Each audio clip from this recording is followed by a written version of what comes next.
ஆனி மாதமும் ஆடி மாதமும் இணைந்த மாதம் ஜூலை மாதமாகும். சூரிய பகவான் மிதுன ராசியிலும் கடக ராசியிலும் பயணம் செய்யும் மாதம் இதுவாகும். ஆனி மாதத்தில் நடராஜருக்கு திருமஞ்சனமும், ஆடி மாதம் வரும் அமாவாசை முன்னோர்களுக்கு திதி கொடுக்க சிறந்த நாளாகவும் உள்ளது. அம்மனின் அருளை பெறுவதற்கு உரிய ஆடி மாதம் இந்த ஜூலை மாதத்தில்தான் பிறக்கிறது. இம்மாத கிரக நிலைகளை பார்க்கும்போது மேசராசியில் செவ்வாய் மற்றும் சந்திரனின் சஞ்சாரம் உள்ளது.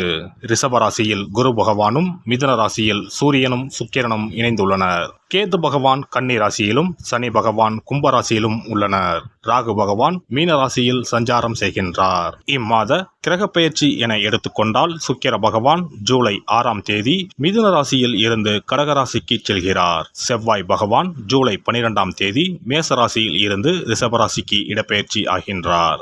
ஏற்கனவே ரிஷபத்தில் சஞ்சாரிக்கும் குரு பகவானுடன் செவ்வாய் பகவான் இணைந்து குருமங்கள யோகத்தை உண்டாக்குகிறார். அதே சமயம் இந்த ஜூலை மாதம் 16ஆம் தேதி இரவு 17ஆம் தேதி அதிகாலையில் சூரிய பகவான் மிதுன ராசியில் இருந்து பெயர்ச்சியாகி கடகராசியில் சஞ்சாரம் செய்கின்றார். இது ஆடி தமிழ் மாத பிறப்பை குறிக்கும். ஜூலை 19ஆம் தேதி புதன் பகவான் கடகராசியில் இருந்து சிம்மராசிக்கு பெயர்ச்சியாகின்றார். சுக்கிர பகவான் ஜூலை 31ஆம் தேதி சிம்ம ராசிக்கு பெயர்ச்சியாகின்றார். சந்திர பகவான் ஜூலை 1ஆம் தேதி அஸ்வினி நட்சத்திரம் மேசராசியில் இருந்து தன் பயணத்தை ஆரம்பிக்கிறார். இந்த கிரக பெயர்ச்சி மற்றும் சஞ்சாரத்தால் உங்கள் வாழ்வில் ஏற்படக்கூடிய சுப மற்றும் அசுப பலன்கள் என்ன என்பதனை பற்றி காண்போம். உங்கள் வாழ்வில் வளமும் நலமும் செல்வ செழிப்பும் பெற்று வாழ்வில் உயரிய நிலையை அடைய எல்லாம் வல்ல எம்பெருமானை வேண்டி விரும்பி கேட்டுக்கொள்கிறேன். கடகராசி அன்பர்களே, இந்த மாதம் வீண் செலவுகள் குறையும். எந்த ஒரு வேலையை செய்து முடிப்பதிலும் இருந்த தடை தாமதம் நீங்கும். வீண் விவகாரங்களில் தலையிடுவதை தவிர்க்கவும். மற்றவர்களுக்காக வாதாட வேண்டாம். வருமானம் கூடும், மன திருப்தி உண்டாகும். தொழில் வியாபாரத்தில் ஈடுபட்டு இருப்பவர்களுக்கு புதிய ஆர்டர்கள் பெறுவதில் இருந்த தடைகள் நீங்கும். வரவு இருந்த போதிலும் வியாபாரம் தொடர்பாக திடீர் முதலீடு செலவு உண்டாகலாம். உத்தியோகத்தில் இருப்பவர்கள் மிகவும் கவனமுடன் இருப்பது நல்லது. மேலிடத்துடன் கனிவை அனுசரிப்பது நல்லது. உறவினர்கள் நண்பர்கள் உதவியாக இருப்பார்கள்.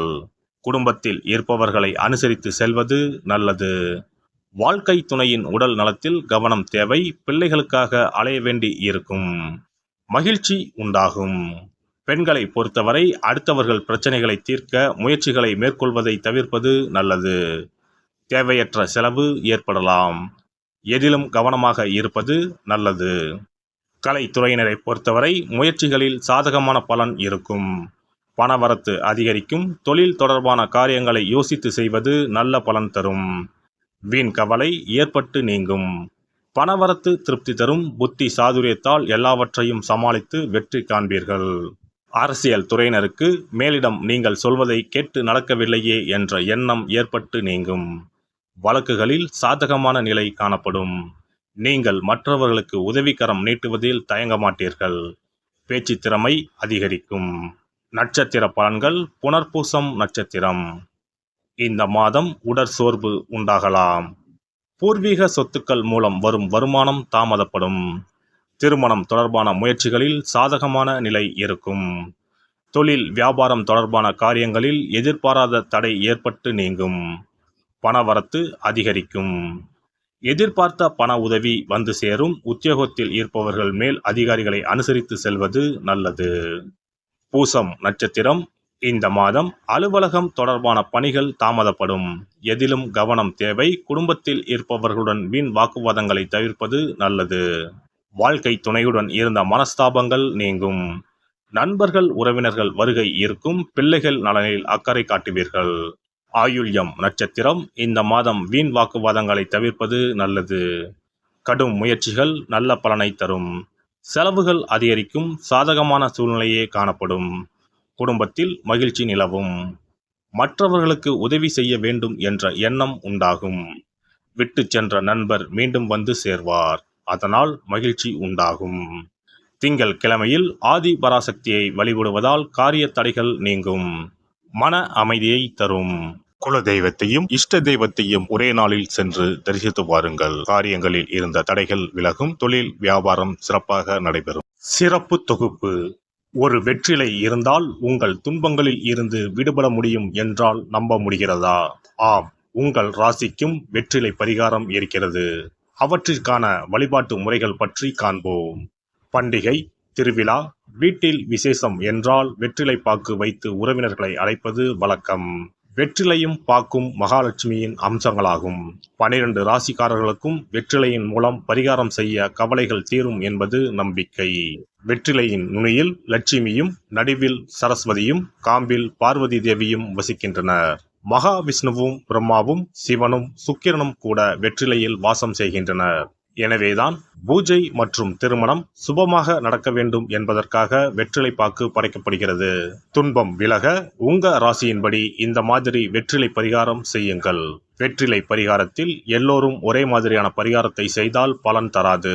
அவரவர் ராசிக்கு தகுந்தபடி சில இஷ்ட தெய்வங்களையும் சில கிரக தெய்வங்களையும் பொறுத்து உங்களுடைய பரிகாரத்தை மாற்றிக்கொள்ள வேண்டும். அப்போதுதான் உங்களுக்கு என்ன கஷ்டமோ அது சரியாக நீங்கி உங்களுக்கு நல்ல பலன்கள் கிடைக்கும். உங்களுடைய ராசியின்படி வெற்றிலையில் குறிப்பிட்ட கிழமையில் பரிகாரம் செய்தால் உங்கள் துன்பம் விலகும், பிரச்சனைகள் தீரும். மேசராசி அன்பர்கள் செவ்வாய்க்கிழமைகளில் வெற்றிலையில் மாம்பழம் வைத்து முருகப்பெருமானுக்கு நெய்வேத்தியம் செய்துவிட்டு அந்த பழத்தை உண்டால் அனைத்து கஷ்டங்களும் நீங்கும். ரிஷபராசி அன்பர்கள் செவ்வாய்தோறும் வெற்றிலையில் மிளகு வைத்து வழிபாடு நடத்தினால் துன்பங்கள் அனைத்தும் தீரும். மிதுனராசி அன்பர்கள் புதன்கிழமைகளில் வெற்றிலையில் மிளகு வைத்து இஷ்ட தெய்வத்தை வழிபடவும். பின்னர் அதையே பிரசாதமாக சாப்பிட்டால் துன்பங்கள் எல்லாம் நீங்கும். கடகராசி அன்பர்கள் வெள்ளிக்கிழமை தோறும் வெற்றிலையில் மாதுளை பழத்தை வைத்து காளியை வழிபாடு செய்து பின்னர் அந்த மாதுளை பழத்தை சாப்பிட்டால் துன்பங்கள் நீங்கும்.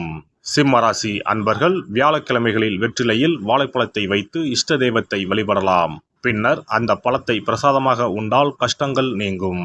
கன்னிராசி அன்பர்கள் வியாழக்கிழமையில் வெற்றிலையோடு மிளகு வைத்து உங்கள் இஷ்ட தெய்வத்தை வணங்குங்கள்.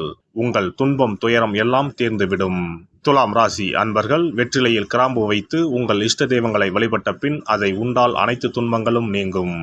விருச்சிக ராசி அன்பர்கள் வெற்றிலையில் பேர்ச்சம்பழம் வைத்து செவ்வாய்தோறும் உங்கள் இஷ்ட தெய்வத்தை வழிபட்டால் துன்பங்கள் நீங்கும். தனுசு ராசி அன்பர்கள் வெற்றிலையோடு கற்கண்டு வைத்து வெள்ளிதோறும் இஷ்ட தெய்வத்தை வழிபட்டு பின்னர் கற்கண்டை சாப்பிட்டால் துன்பங்கள் விலகும். மகர ராசி அன்பர்கள் வெற்றிலையோடு அச்சு வெல்லம் வைத்து வெள்ளிதோறும் காளியை வழிபட்டால் துன்பங்கள் துயரங்கள் நீங்கும்.